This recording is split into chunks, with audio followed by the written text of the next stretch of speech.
coming from this administration and from the Democrat Party, is there anything ever in good faith? Produce the documents and show us real information. And if you can't, well, maybe you just made the whole thing up and we're not going to default on June 1st. She called the potential default a hoax and strongly opposed raising the debt ceiling. We can't. We have already done our part. If anything, I want to increase the ante. She tweeted, "You can count me as a no on this deal. We can do better." And yet, Lauren Boebert did not turn up to vote on debt ceiling she furiously campaigned against.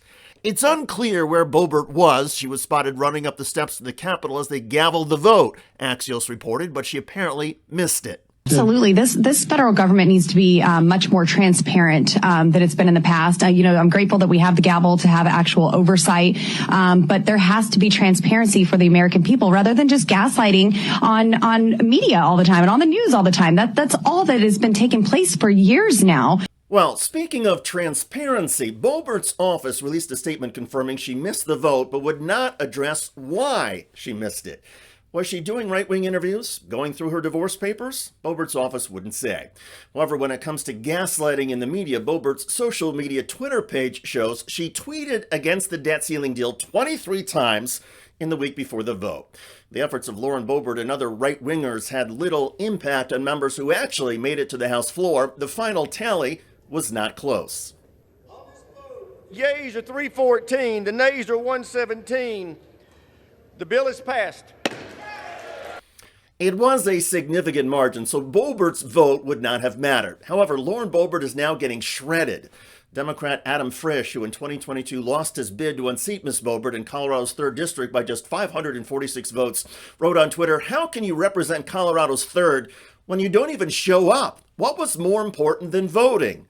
Well, again, Boebert and her office refused to say, but it has added another infamous chapter to Boebert's reputation, which over the past few years she has tarnished repeatedly. If hammers are the cause of more deaths than firearms, then maybe we need to start having background checks on hammers. I mean, look out, Black & Decker. Liberal hacks are at it again with their phony Lauren Boebert is so dumb hashtag.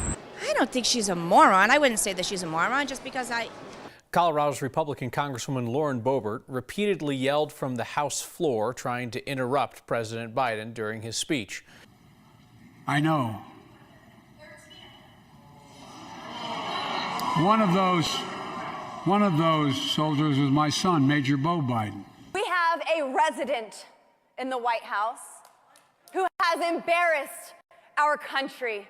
I think that people would love if I would tone it down, but we had our Lord Jesus that certainly didn't tone it down for anyone. I went to get birth control, and I was there at the counter and went to pay for it, and the price was very, very high. I said, "Wow, is this a 6-month prescription?" "No, ma'am, this is 1 month." And I said, "It's cheaper to have a kid." And I left it there, and now I have my 3rd son, Caden Boebert. She said, "What?"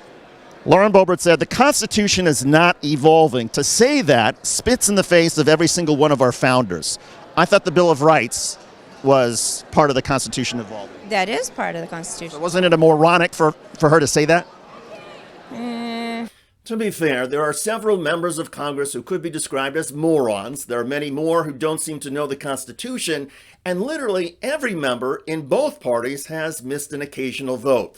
But usually that's on non-consequential procedural matters or issues that both parties would call trivial. Raising the debt ceiling or not was a big deal, as Lauren Boebert insisted. By the way, Lauren Boebert's best frenemy in Congress, Marjorie Taylor Greene, recently got ripped to shreds in a congressional hearing. My Republican colleagues would like me and others to believe that they've suddenly found religion when it comes to misconduct in law enforcement. Give me a break.